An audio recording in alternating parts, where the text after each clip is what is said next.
Hello बच्चों, let's read this question. The question say that select incorrect statement. इसके regarding यहाँ पर चार ऑप्शन गिवन है, इन चारों में से करेक्ट को आइडेंटिफाई करना है। तो सबसे पहले समझेंगे बच्चों की कॉन्सेप्ट। की कॉन्सेप्ट होगा बच्चों chemical properties of alkene. Chemical properties of alkene. तो अगर हम एल्केन के केमिकल प्रॉपर्टीज की बात करें बच्चों तो किस तरीके से करेंगे, जरा ध्यान से समझेंगे। सबसे पहले स्टेटमेंट बोला गया lower alkane do not undergo nitration and sulphonation. ये स्टेटमेंट बच्चों करेक्ट है। हमको यहाँ पे इनकरेक्ट स्टेटमेंट चूज करना है, लेकिन ये पहला स्टेटमेंट क्या है, करेक्ट है। लोअर एल्केन जो होते हैं ये नाइट्रेशन और सल्फोनेशन रिएक्शन नहीं देते हैं। अब क्यों नहीं देते हैं जरा ध्यान से समझेंगे बच्चों। होता कुछ इस तरीके से है, चाहे सल्फोनेशन हो या नाइट्रेशन हो एल्केन में, वो फ्री रेडिकल मैकेनिज्म के थ्रू होता है। किससे होता है? फ्री रेडिकल मैकेनिज्म के थ्रू होता है।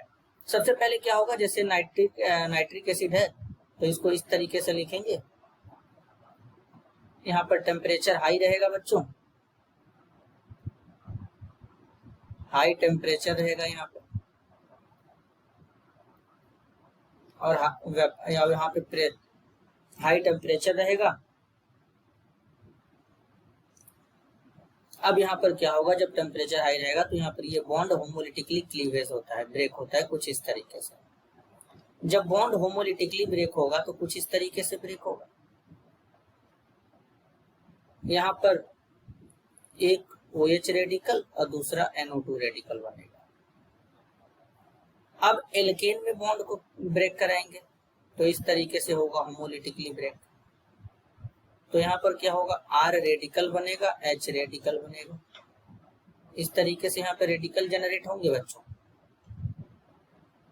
फिर यहाँ पे क्या होगा, अब H रेडिकल OH रेडिकल के साथ मिलकर के क्या बनाएगा, ये दोनों रेडिकल एक दूसरे के साथ मिलकर क्या बनाएंगे बच्चों, वाटर बनाएंगे। फिर R रेडिकल और NO2 रेडिकल मिलकर क्या बनाएंगे, नाइट्रो एल्केन बनाएंगे। क्या बनाएंगे, नाइट्रो एल्केन RNO2 बनाएंगे। इस तरीके से यहाँ पे रिएक्शन होता है। इसी तरीके से सल्फोनेशन में भी होता है। तो अब यहाँ पर रीजन क्या है कि ये पॉसिबल नहीं होता। R जो हमारा होता है बच्चों, अगर R इज इक्वल टू जैसे CH3 है, यहाँ पर मिथाइल ग्रुप है, मतलब लोअर एल्केन है, तो यहाँ पे लोअर एल्केन कब बनेंगे, जैसे कि CH4 हो जाए, CH3 CH2 हो जाए, तो ये सब लोअर एल्केन होते हैं। तो लोअर CH3 हो जाए बच्चों, तो ये लोअर एल्केन होते हैं। अब लोअर एल्केन में होता क्या है कि लोअर एल्केन में जो रेडिकल जनरेट होता है वो बहुत ज्यादा, यानी ये जो रेडिकल जनरेट हुआ है एल्काइल रेडिकल, अगर ये मिथाइल रेडिकल होता तो ये क्या है, बहुत ज्यादा स्टेबल नहीं है, बहुत ज्यादा स्टेबल नहीं है। तो यानी रेडिकल जो बनता है वो बहुत ज्यादा स्टेबल नहीं होता। अगर स्टेबल रेडिकल बनता तो नाइट्रेशन और सल्फोनेशन लोअर एल्केन में पॉसिबल होता, लेकिन स्टेबल रेडिकल नहीं बन पाता है, जिसके कारण ये क्या होते हैं, सल्फोनेशन और नाइट्रेशन नहीं दे पाते हैं। तो इसके पीछे का रीजन यही है बच्चों। अब यहाँ पर नेक्स्ट स्टेटमेंट की तरफ चलेंगे। तो पहला स्टेटमेंट यहाँ पे करेक्ट है, स्टेबल रेडिकल नहीं बन पाता, जिसके कारण लोअर एल्केन सल्फोनेशन और नाइट्रेशन नहीं देते हैं। अब अगर हम कंबशन कराएं एल्केन का तो क्या वो हाईली एक्सोथर्मिक होगा। यहाँ पे बोला गया combustion of alkene is highly exothermic. तो अगर हम एल्केन में जैसे कि मीथेन लें, मीथेन का कंबशन कराएंगे तो कंबशन कराने पर क्या होगा, कार्बन डाइऑक्साइड बनेगा और साथ में वाटर बनेगा। तो यहाँ पर हीट अप जो कंबशन होगा, C मतलब यहाँ पे कंबशन के लिए, इसके लिए अगर एंथैल्पी के टर्म में लिखेंगे तो -890 किलोजूल पर मोल एनर्जी रिलीज होता है बच्चों। मतलब ये रिएक्शन क्या है, हाईली एक्सोथर्मिक है। तो सेकेंड स्टेटमेंट भी क्या है बच्चों, यहाँ पे करेक्ट है। अब नेक्स्ट में बोला गया methane react with steam at 1273 kelvin to produce syngas. तो अब यहाँ पर अगर हम देखें मीथेन के बारे में, जो मीथेन है बच्चों जैसे कि CH4, तो बच्चों मीथेन का रिएक्शन स्टीम के साथ सबसे पहले कराएंगे। तो मीथेन लेंगे CH4 और मीथेन का रिएक्शन स्टीम के साथ कराएंगे, H2O यहाँ पर स्टीम रहेगा। 1273 केल्विन का टेम्परेचर रहेगा। तो यहाँ पर क्या होता है, कार्बन मोनोऑक्साइड और हाइड्रोजन गैस का मिक्सचर मिलता है, जिसे क्या कहते हैं बच्चों, सिन गैस या सिंथेसिस गैस भी कहते हैं, जिसे सिन गैस या इसी को सिंथेसिस गैस भी कहते हैं बच्चों,